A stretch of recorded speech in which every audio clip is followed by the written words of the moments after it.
Apakah kita bisa memaksa transaksi dunia pakai rupiah? Kita tahu dolar dipaksa dipakai dalam transaksi minyak Timur Tengah di awal tahun 70-an, lalu gas Rusia dipaksa bayar pakai rubel sejak tahun ini. Ternyata apa yang dilakukan Rusia ini awakening point, membuka mata dan pikiran banyak petinggi negara dunia. Sadar bahwa ternyata dengan cara pintar menggunakan rubel untuk beli migas Rusia membuat rubel menjadi mata uang terkuat di dunia tahun ini. Ini semua membangun kesadaran dan kita mendapatkan mengapa selama 40 tahunan dolar yang menjadi raja transaksi dunia. Kesadaran yang paling penting adalah dolar mulai ada lawannya dan ternyata bisa dilawan. Itu kata yang penting, yaitu dolar bisa dilawan. Kita detailkan masalah penggunaan currency selain dolar. Dalam alat tukar, kunci persyaratannya apa saja sehingga kita bisa membuat rupiah berdaulat. Indonesia menang.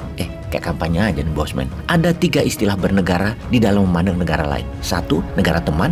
2, negara sekutu. Dan 3, negara musuh. Negara sekutu tidak akan pernah mengkhianati negara sekutunya atau mitranya. Tapi kalau negara teman, ya suka-suka mereka. Mana yang menguntungkan negaranya, yaitu yang didahulukan. Untuk menjadi negara kuat, kita harus punya sekutu. Dan pilihlah sekutu yang saling isi kekurangan dan kelebihan untuk keuntungan para pihak yang sama. Kita andaikan dengan cerita wayang. Ketika dua belah pihak Pandawa dan Kurawa akan perang, dua belah pihak mencari bolo atau sekutu. Mereka bertanya, apakah negara Cedi ikut Pandawa atau Kurawa?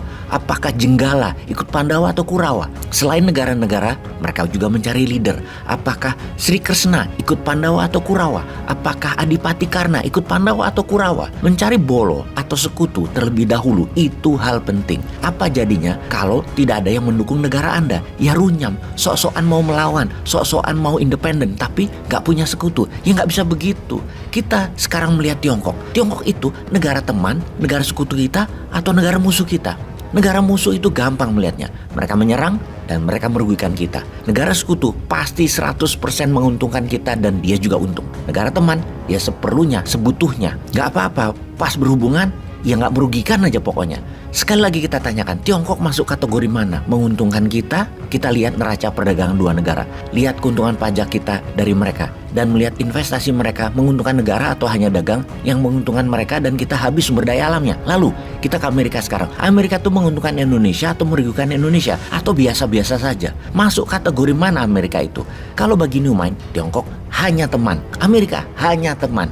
Teman artinya seperlunya aja, jaga jarak, gak akrab-akrab banget. Kalau perlu, mereka yang lebih butuh. Butuh selatnya Indonesia, butuh mineralnya Indonesia. Kalau yang jabat sekarang sepertinya dapat dipastikan, Tiongkok adalah sekutu dan Amerika hanya teman. Namun pendapat umum banyak juga yang berpendapat harusnya Tiongkok itu musuh, Amerika itu musuh. Ada juga yang begitu. Ada juga yang berpendapat kita harus bersekutu dengan Amerika dan Tiongkok adalah musuh kita karena Tiongkok komunis. Ya banyak juga yang berpendapat seperti itu. Apapun itu, bernegara haruslah kelas dunia pemimpinnya agar tepat menggunakan negara mitra, negara tetangga, kekuatan geografi, kekuatan sumber daya alam, meningkatkan sumber daya manusia. Semua harus tepat dan cepat. Kalau tidak, negara seperti Tiongkok bisa membungkus diri seakan-akan sekutu, tapi disedot habis kekayaan alam Indonesia. Devisa negara kesedot, pajak nggak dapat, aset hilang. Itu sekutu dari mana? Atau Amerika berteman tapi merugikan sumber daya alam Indonesia. Lah ngapain berteman? Ngapain bersekutu?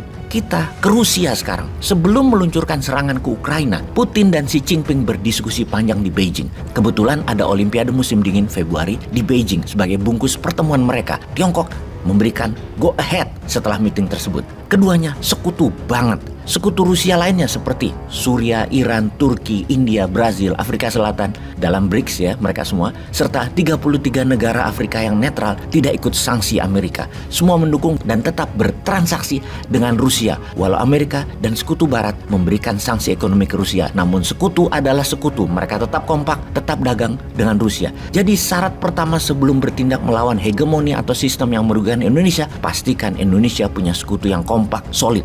Bina persekutuan ini tidak dalam setahun 2 tahun, puluhan tahun. ASEAN bisakah jadi sekutu? Mungkin itu digarap terlebih dahulu. Lalu masalah produksi. Indonesia harus independen kebutuhan pangan dan energi dalam negeri 120%. Bahkan bisa ekspor dan itu wajib. Rusia bisa melakukan penekanan pada wajib pakai rubel karena sudah independen pangan dan sudah independen energi. Negara berdaulat tidak banyak bergantung pada produksi negara lain. Bahkan kalau perlu tidak bergantung pada negara lain kebutuhan utamanya 100%. 100%, bergantung atau berhubungan hanya dengan negara sekutu untuk pemenuhan kebutuhan. Terakhir, punya barang atau sumber daya kompetitif atau absolut sehingga banyak negara bergantung pada kita. Misalnya, ketika sumber daya tanah jarang atau rare earth Indonesia sudah menguasai dunia, dunia bergantung pada thorium Indonesia untuk listrik tenaga nuklir, tergantung pada neodymium dan lain sebagainya pada Indonesia. Dunia bergantung pada noble metal Indonesia, rhodium, osmium, palladium, dan lain sebagainya. Ketiga hal itu ada, yaitu Indonesia punya sekutu, Indonesia independen energi dan pangan, Indonesia punya produk kompetitif dan produktif. Maka Indonesia bisa menyatakan, mulai sekarang beli logam tanah jarang, thorium, neodymium, noble metal, precious group metal, semua bayar pakai rupiah ya.